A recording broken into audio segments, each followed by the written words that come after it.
প্রথমত আমরা যেটা আমাদের অবহেলা প্রচুর, সেই বিষয় নিয়ে আলোচনা করবো ইনশাআল্লাহ, যে জামাত ভাবে নামাজ পড়া। জামাত বা জামাত লিল জামাত, যে জামাতের ভাবে নামাজ পড়ার গুরুত্বটা এবং কেমন, এই মশলাটা কেননা বেশিরভাগ আমাদের সব জায়গায় আমরা দেখি বেশিরভাগ যে আমাদের একটি জামাত হওয়ার পরে অহরহ পিছনে জামাত হতে থাকছে। নামাজের দ্বিতীয় জামাতে তৃতীয় জামাতে নামাজ হবে না, এটি নিয়ে আমি মাথা ঘামাচ্ছি না, কিন্তু ফজিলত থেকে বঞ্চিত হচ্ছে বা রাসূল সাল্লাল্লাহু আলাইহি সাল্লামের পদ্ধতি থেকে এড়িয়ে চলছে, এই নিয়ে আমি একটা জানকারি দেওয়ার চেষ্টা করবো ইনশাআল্লাহ। জামাতে নামাজ পড়া হচ্ছে সুন্নাতে মুআক্কাদা, এটি নফল না। জামাতে নামাজ পড়া বা জামাত নামাজ পড়া এটি হচ্ছে সুন্নাতে মুআক্কাদা, যেটি আমাদেরকে আকীদামি ধ্যান এবং মগ্নভাবে লাজিমভাবে যতটা পারা যায় চেষ্টা প্রচেষ্টা জাদ্দোজাহাদের সঙ্গে আমাদেরকে জামাতে বা জামাত নামাজ পড়তে হবে। রাসূল সাল্লাল্লাহু আলাইহি সাল্লামের তাকিদ দিয়েছেন, আর তাকিদ দিয়েছেন এটি সুন্নাতে মুআক্কাদা। জামাতে নামাজ পড়া হচ্ছে সুন্নাতে মুআক্কাদা। এরপরে কিছু মাসলা আছে যেটা আমি বর্ণনা করবো ইনশাআল্লাহ। তো প্রথমে এই মাসলাটি বর্ণনা করি, যে আয়েশা রাদিয়াল্লাহু আনহা থেকে বর্ণিত, তিনি বলেন যে রাসূল সাল্লাল্লাহু আলাইহি সাল্লাম তিনি বলেছেন যে কোনো ব্যক্তি যদি একক নামাজ পড়ে, একক ব্যক্তি একক নামাজ পড়ে, সালাত আদা করে, একক ব্যক্তির তুলনাতে জামাতে নামাজ পড়া হচ্ছে 27 গুণ বেশি ফজিলত। কোনো ব্যক্তি যে কোনো ওয়াক্তের নামাজ, যে কোনো সময়ের নামাজ একটি একাভাবে পড়ছে, আর তার সবের তুলনায় নেকির তুলনায় একজন জামাতে নামাজ পড়ছে, তার ফজিলত হচ্ছে একক ব্যক্তির তুলনাতে 27 গুণ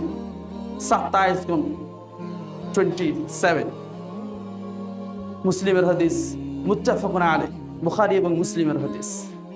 অনুরূপ দ্বিতীয় হাদিস, রাসূল সাল্লাল্লাহু আলাইহি সাল্লাম তিনি বলেন, হযরত আবু হুরায়রা থেকে বর্ণিত, তিনি বলেন যে রাসূল সাল্লাল্লাহু আলাইহি সাল্লাম বলেছেন যে কোনো ব্যক্তি একা নামাজ পড়বে, তার তুলনাতে জামাতে নামাজ পড়া, সেটা যে কোনো জায়গাতে হতে পারে, জামাতে নামাজ পড়া সওয়াব নেকির দিকটা হচ্ছে 25 গুণ বেশি তাকে নেকি পাবে।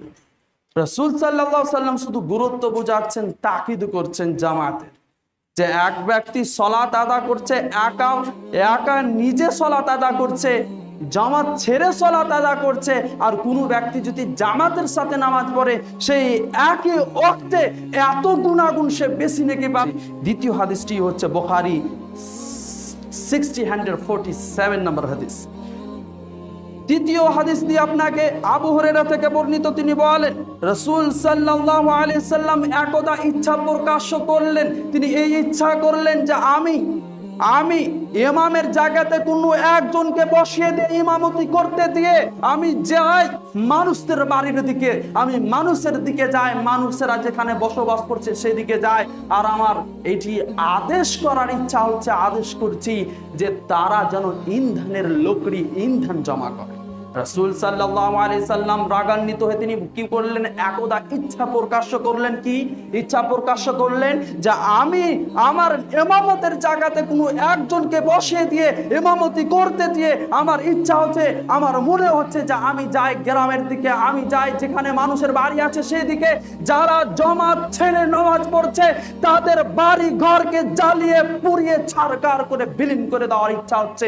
একদা রাসূল সাল্লাল্লাহু আলাইহি সাল্লাম ইচ্ছা করলেন, একদা রাসূল সাল্লাল্লাহু আলাইহি সাল্লাম ইচ্ছা করলেন যে আমি তাদের বাড়ি ঘর বাড়ি সব পুড়িয়ে ছাড় করে দেব, যারা জামাতে নামাজ পড়ছে না, জামাত ছেড়ে পড়ছে।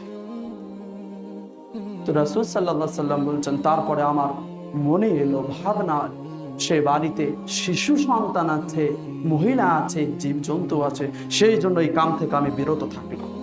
তাহলে এই হাদিস থেকে পরিষ্কার উজ্জ্বল ভিডিওর মতো পরিষ্কার বোঝা যায় রাসূল সাল্লাল্লাহু আলাইহি সাল্লাম শুধু শিশু এবং জীবজন্তু এবং মহিলাদের কারণে ঘরে বাড়িতে আগুন লাগাননি। যদি এনুরূপ না হতো রাসূল সাল্লাল্লাহু আলাইহি সাল্লাম এই কামটি করার একদমই তাকিদ করে নিয়েছিলেন, ইচ্ছা প্রকাশ করেছিলেন যে যে ব্যক্তি জামাতে নামাজ পড়ে না তার বাড়ি যেন আমি ছারখার করে দিই, ইন্ধনে আগুনে উত্তপ্ত আগুনে ঝুঁকে দিই, তার বাড়িতে আগুন জ্বালিয়ে দিই।